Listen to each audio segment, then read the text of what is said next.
नमस्कार magical flavours को आपण मानक अनेक अनेक स्वागत। आज आसतु बनैबा द्वितीय ओषा स्पेशल घांट तरकारी। ताले आसतु देखि नबा घांट तरकारी पई कौन कौन सब सामग्री दरकार।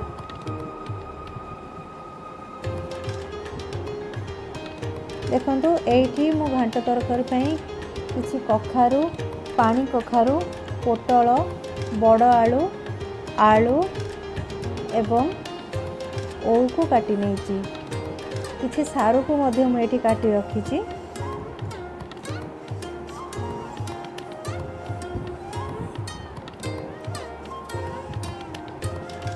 सबको प्रथमे मु भल भाव धोई तापर काटी नहीं।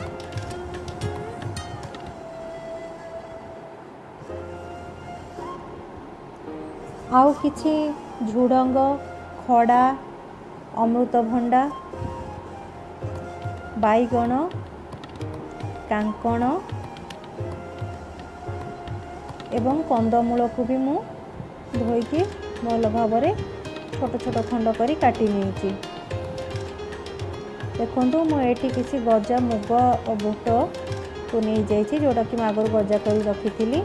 किसी मटर, काबुली चना मुझे राति सारा भिजे रखी थी नहीं जाइए। गोटे कंचा कदली को भी काटिकी पानी रे पकेकी रखी।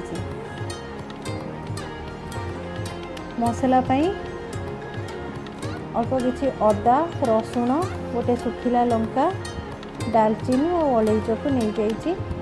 किछि कोरा नड़िया और खंड नड़िया भी नहीं।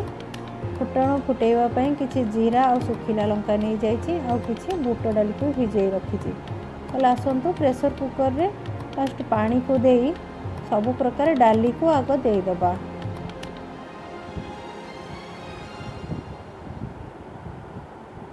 गजा मुग बुटरू भी एठी किछि मु नहीं जाइछि। एबे गोटी गोटी करी सबु परिबा को आमे प्रेशर कुकर रे देदबा। घांट तरकारी पई आपण को पसंदर किछि भी परिबा को नहीं पारिबे। जेते पोई, सजना छुई ए सबु भी पड़े किंतु मु नहीं नाही। एबे एथिरे स्वाद अनुसार लूण और हलदी दे ढक्कन बंद करी याको आमे 2टी हुइसिल पर्यंत कुक करिबा। एठी मु अधा लूण देछि, बाकी अधा लूण मु मसला कसिला बेले देबी।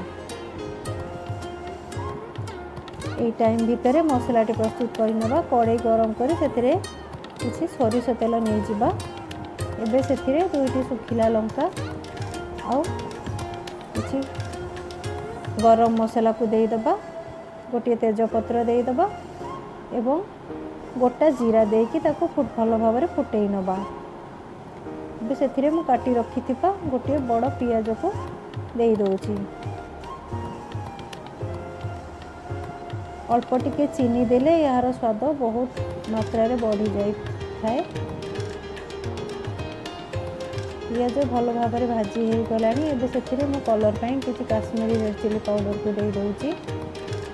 तेलरे काश्मीरी रेड चिली पाउडर देले गोटे भल कलर आसी थाए। पियाज भाजी हो गलानी। काटी रखिथिबा मसला को मैं एठी दे दउची। मसला को आमे भल भाव कषि नबा।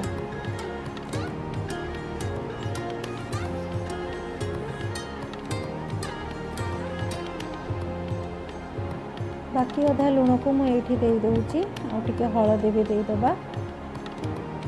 भल भाव या गोलई नबा। एबे सेथिरे मु किछि जीरा गुंड और धनिया गुंड को दे दउची।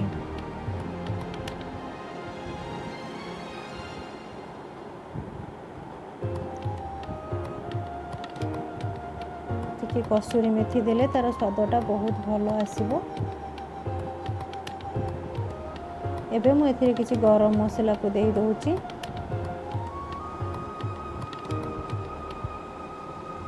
मसला सुखी जाऊँगी तेणु अल्प टिके पानी दे आम या मीडियम आंच आउ कि समय कषि नबा। मुझे टमाटो दौनी कहीं मु तरकारी रे ओऊ को व्यवहार करिछि। देखंतु मसला ये आमर बहुत भल भाव एबे कषि हो गलानी। एबे सेथिरे आमे सिझेई रखिथिबा परिबा और डाली को सब दे दबा। टिके समय भल भाव आमे कषि नबा मसला सहित।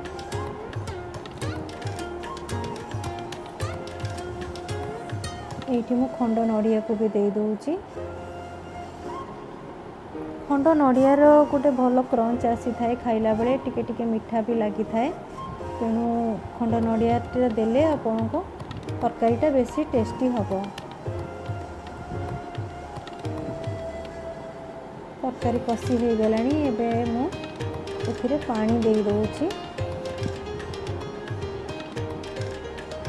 एटा बहुत गोटे हेल्दी आउ टेस्टी रेसिपी जोटा कि आमे प्राय समस्त घरे बनी थाए। देखंतु आमर तरकारी फुटी आसिलानी ता ऊपर मु एबे कोरा नड़िया को दे दूची। तरकारी फुटवा प्राय 5 मिनट हो गलानी। एबे मु फ्लेम को ऑफ कर देउची। प्रस्तुत हो जाइए आमर टेस्टी घांट तरकारी। आपण एटा निश्चय ट्राए करंतु आउ मते कमेंट माध्यम रे जणांतु आपन को तरकारीटी केमती लागिला। जदि चैनल को सब्सक्राइब करि नाहंती ताले प्लीज चैनल को सब्सक्राइब करदेबे। लाइक कमेंट देबा को जमारू भूलिबेनी। Thanks for watching.